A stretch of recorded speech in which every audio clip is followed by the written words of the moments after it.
ನಮಸ್ಕಾರ. ಈ ಸಮಾಜದಲ್ಲಿ ಕ್ರಿಮಿನಲ್ಸು ಮತ್ತೆ ಅತಿ ಹೆಚ್ಚಿನ ಕ್ರೈಮ್ ಮೈಂಡ್ಸೆಟ್ ಇರೋರು ಆಕ್ಟಿವೇಟ್ ಆಗಿಬಿಟ್ರೆ ಸಮಾಜ ತುಂಬ ಒಂದು ಕೆಟ್ಟ ಪರಿಸ್ಥಿತಿಗೆ ಹೊರಟೋಗ್ಬಿಡ್ತದೆ. ನಾನು ಯಾರ ವಿಚಾರ ಹೇಳ್ತಿದ್ದಂತೆ, ಇದೇ ತಿಂಗಳ 22ನೇ ತಾರೀಕು ಬಿಗ್ ಬಾಸಿನ ಪ್ರಥಮ ದೊಬ್ಲಾಪುರದಲ್ಲಿರೋ ಯಾವುದೋ ಮಾರಿಯಮ್ಮ ಟೆಂಪಲ್ ಓಪನಿಂಗ್ಗೆ ಹೋಗಿದ್ರಂತೆ. Just everything is question mark. ಹೋಗಿದ್ ನಿಜ.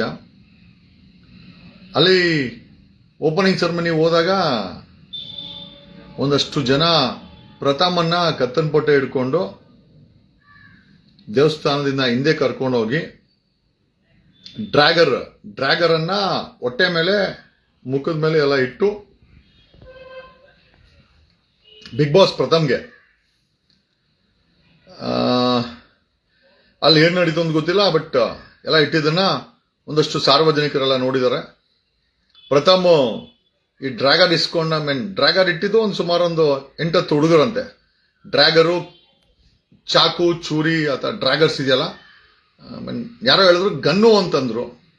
ಸೊ ಗೊತ್ತಿಲ್ಲ ಎಷ್ಟು ಮಟ್ಟಿಗೆ ಇದು ಅಂತ, ಬಟ್ ವೆಪನ್ ಯೂಸ್ ಮಾಡಿರೋದಂತೂ ನಿಜ ಅನ್ನೋದನ್ನ ಅಲ್ಲಿ ನೋಡಿದಂತ ಸಾಕಷ್ಟು ಮಂದಿ ದೇವಸ್ಥಾನಕ್ಕೆ ಓಪನಿಂಗ್ ಹೋಗಿರೋದು.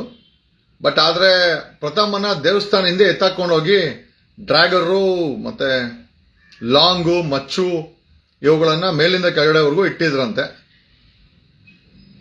ಸೊ ಇಷ್ಟಾಗಿದೆ ವಿಚಾರ. ದೊಡ್ಡಬಳ್ಳಾಪುರ ಸರ್ಕಲ್ ಇನ್ಸ್ಪೆಕ್ಟರ್ ಪಾಷಾ ಅವ್ರಿಗೂ ಗೊತ್ತಾಗಿದೆ. ಪಾಷಾ ಅವರು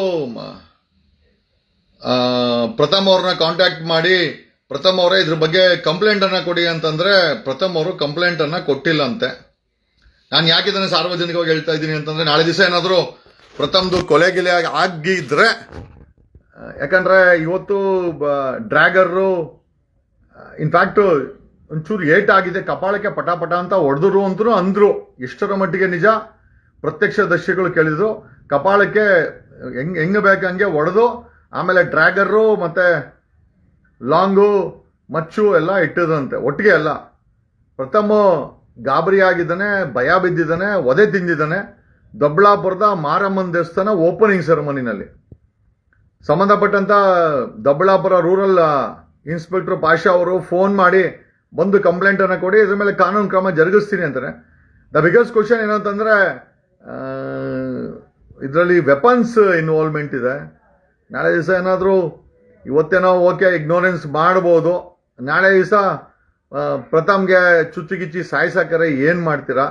ಆಮೇಲೆ ಇರೋದ್ರಲ್ಲಿ ಒಬ್ಬ ಸೆಲೆಬ್ರಿಟಿಗೆ ರಕ್ಷಣೆ ಇಲ್ಲ ಅಂತಂದ್ರೆ ಬೆಂಗಳೂರಲ್ಲಿ ಏನೋ ಸಾಮಾನ್ಯ ಜನರ ಗತಿ ಹೆಂಗೆ? ಒಬ್ಬ ಸೆಲೆಬ್ರಿಟಿ ಕಪಾಳ ಕೊಡಿಸ್ಕೊಂಡು ದೇವಸ್ಥಾನ ಓಪನಿಂಗ್ ಹೋದಾಗ ದೇವರ ಸನ್ನಿಧಿನಲ್ಲಿ, ಮಾರಮ್ಮನ ಸನ್ನಿಧಿನಲ್ಲಿ ಕಪಾಳ ಕೊಡಿಸ್ಕೊಂಡು ಹೊಸ ದೇವಸ್ಥಾನ ಅಂತೆ. ಆಮೇಲೆ ಡ್ರ್ಯಾಗರು, ಮಚ್ಚು, ಲಾಂಗು ಏನೇನೋ ಇಟ್ಟಿದ್ದಾರೆ, ರಪ ಅಂತ ಹೊಡೆದು ಕೆರಡೆಲ್ಲ ತಳ್ಳಾಕರು ಅಂತ ಹೇಳಿದ್ರು ಪ್ರತ್ಯಕ್ಷದರ್ಶಿಗಳು. ಪಾಪ ದೊಡ್ಡಬಳ್ಳಾಪುರ ರೂರಲ್ ಇನ್ಸ್ಪೆಕ್ಟರ್ ಪಾಷಾ ಅವರು ಫೋನ್ ಮಾಡಿ ಕಂಪ್ಲೇಂಟ್ ಕೊಡೋ ಅಂದಿದಾರಂತೆ. ಇಲ್ಲಿಗೆ 3 ದಿವಸ ಆಯಿತು, ಪ್ರಥಮ್ ಅವ್ರು ಕಂಪ್ಲೇಂಟ್ ಕೊಟ್ಟಿಲ್ಲ. ಸರ್ಕಾರಕ್ಕೆ ನಾನು ಹೇಳೋದೇನು ಅಂತಂದ್ರೆ, ಈ ರೀತಿ ಸೆಲೆಬ್ರಿಟಿಗಳಿಗೆ ಈ ರೀತಿ ಫಿಸಿಕಲ್ ಅಟ್ಯಾಕು, ವೆಪನ್ಗಳನ್ನ ಯೂಸ್ ಮಾಡ್ತಾರೆ ಅಂತಂದ್ರೆ ಸಾಮಾನ್ಯ ಜನರ ಗತಿ ಏನಾಗುತ್ತೆ? ಹೋಮ್ ಮಿನಿಸ್ಟರ್ ಅವರೇ ಗೊತ್ತಿಲ್ಲ ಈ ವಿಚಾರ. ಯಾಕೆ ಪ್ರಥಮ್ ಅವ್ರು ಎಷ್ಟು ಭಯ ಬಿದ್ದಿದ್ದಾರೆ ಅಂತಂದ್ರೆ, ಅವರು ಕಂಪ್ಲೇಂಟು ಸಹ ಕೊಟ್ಟಿಲ್ಲ. ನನಗೆ ನೋಡಿದಂತ ಪ್ರತ್ಯಕ್ಷದರ್ಶಿಗಳು ನಾನು ತಿಳಿಸಿದಾಗ I thought I should share with public ಜೊತೆ ನಾವು ಮಾತಾಡ್ಬೇಕು ಅಂದ್ರೆ, ಅಲ್ಲ ನೋಡಿ, ಹೋಮ್ ಮಿನಿಸ್ಟರ್ ಪರಮೇಶ್ವರ್ ಅವರೇ, CM ಸಿದ್ದರಾಮಯ್ಯನವರೇ, ಪ್ರಥಮ್ ದೊಡ್ಡಬಳ್ಳಾಪುರಕ್ಕೆ ಹೋಗಿದ್ರೆ ದೇವಸ್ಥಾನದ ಓಪನಿಂಗ್ ಅಲ್ಲಿ ಪ್ರಥಮನ್ನ ಸೈಡ್ ಕರ್ಕೊಂಡು ಹೋದಂತ ಒಂದು ದೊಡ್ಡ ಗ್ಯಾಂಗ್, ರೌಡಿಗಳ ಗ್ಯಾಂಗು ಅಂತಂದ್ರು. ಯಾರು ಅಂತ ನನಗೆ ಹೇಳಿಲ್ಲ, ಬಟ್ ಆಗಿರೋದಂತೂ ನಿಜ. ಸುಮಾರು ಜನ ನೋಡಿದ್ದಾರೆ ಓಪನಿಂಗ್ ಸೆರೆಮನಿನಲ್ಲಿ. ಜೊತೆನಲ್ಲಿ ದೊಡ್ಡಬಳ್ಳಾಪುರ ರೂರಲ್ ಇನ್ಸ್ಪೆಕ್ಟರ್ ಅವ್ರಿಗೆ ಈ ವಿಚಾರ ಗೊತ್ತಿದೆ. ಕಂಪ್ಲೇಂಟ್ ಕೊಡು ಅಂತ ಕೇಳಿದ್ರೆ ಪ್ರಥಮ್ ಅವರು ಕಂಪ್ಲೇಂಟ್ ಅನ್ನ ಕೊಟ್ಟಿಲ್ಲ. ಏನೋ ನಾಳೆ ದಿವಸ ಪ್ರಥಮ್ಗೆ ಏನಾದರೂ ಮತ್ತೊಂದು ಅಟ್ಯಾಕ್ ಆಗಿ ಸತ್ಗೀತು ಹೋದ್ರೆ ಈ ಘಟನೆನೇ ಕಾರಣ ಇರಬಹುದು ಅನ್ನೋದನ್ನ ಹೇಳ್ತಾ ಈ ವಿಡಿಯೋನ ಮುಗಿಸ್ತಾ ಇದ್ದೀನಿ.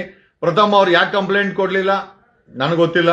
ಈ ಘಟನೆ ಪೊಲೀಸ್ ಗಮನಕ್ಕೆ ಯಾಕೆ ಪ್ರಥಮ್ ಅವ್ರು ತರಲಿಲ್ಲ, ನಾಳೆ ದಿವಸ ಏನಾದ್ರು ದೊಡ್ಡ ಹೆಚ್ಚು ಕಮ್ಮಿ ಆದ್ರೆ ಯಾರ ಜವಾಬ್ದಾರಿ ಗಾಡ್ ನೋಸ್. ಪೊಲೀಸರು ಒಂದು ಲೆಕ್ಕದಲ್ಲಿ ಸುಮೋಟೋ ರಿಜಿಸ್ಟರ್ ಮಾಡಬಹುದಾಗಿತ್ತು, ಬಟ್ ಪ್ರಥಮ್ ಅವ್ರು ಕೋಆಪರೇಟ್ ಮಾಡ್ದಿದ್ದು ಪೊಲೀಸರು ಏನೂ ಮಾಡೋಕ್ಕಾಗಲ್ಲ. ನಾನು ಹೇಳಕ್ಕೆ ಇಷ್ಟಪಡ್ತೇನೆ ಅಂತಂದ್ರೆ, ಒಬ್ಬ ಸೆಲೆಬ್ರಿಟಿನ ಮಚ್ಚು ಲಾಂಗು ಡ್ರ್ಯಾಗರ್ ಇಡೋ ಅಂತ ಸಮಾಜ ನಿರ್ಮಾಣ ಆಗಿದೆ. ನಮ್ಮ ಪರಮೇಶ್ವರು ಸೈಲೆಂಟ್ ಆಗಿದ್ದಾರೆ. ಸಿದ್ದರಾಮಯ್ಯನವರೇ ನಿಮ್ಮ ಗಮನಕ್ಕೆ ಇದನ್ನ ತರ್ತಾ ಒಬ್ಬ ಸೆಲೆಬ್ರಿಟಿಗೆ ಗನ್ನಿಡುವಂತ ಸಮಾಜ ನಿರ್ಮಾಣ ಆಗಿದೆ ಅಂದಮೇಲೆ ಇನ್ನು ಸಾಮಾನ್ಯ ಜನರ ಗತಿ ಏನು ಅಂತ ಈಗ ಮಂಗಳೂರು ಸಿಟಿ ಪೊಲೀಸ್ ಕಮಿಷನರ್ ಹೇಳ್ತಾ ಇದ್ರು, 2 ಕೇಸ್ ಇದ್ರೆ ನಿಮ್ಮ ಮೇಲೆ ಕೋಕಾ ಹಾಕ್ತೀವಂತ. ಇಲ್ಲಿ 2 ಕೇಸೋ 200 ಕೇಸೋ ಗೊತ್ತಿಲ್ಲ, ಒಬ್ಬ ಸೆಲೆಬ್ರಿಟಿಗೆ ಡ್ರ್ಯಾಗರ್ ಇಟ್ಟವ್ರೆ, ಅದು ದೊಡ್ಡಬಳ್ಳಾಪುರದ ದೇವಸ್ಥಾನ ಮುಂದೆ. ಒನ್ ಮೋರ್ ಇನ್ಫಾರ್ಮೇಶನ್, ಈ ಡ್ರ್ಯಾಗರ್ ವೆಪನ್ಸ್ ಇಟ್ಟಾಗ ಜೊತೆನಲ್ಲಿ ರಕ್ಷಾ ಬುಲೆಟ್ ಅಂತ ಒಬ್ರು, ಐ ಥಿಂಕ್ ಬುಲೆಟ್ ಪ್ರಕಾಶ್ ಅವರ ಮಗ ಅನ್ಸುತ್ತೆ, ಆ ವ್ಯಕ್ತಿನೂ ಅಲ್ಲೇ ಇದ್ರಂತೆ, ಸೈಲೆಂಟ್ ಆಗಿ ನಿಂತ್ಕೊಂಡಿದ್ರಂತೆ.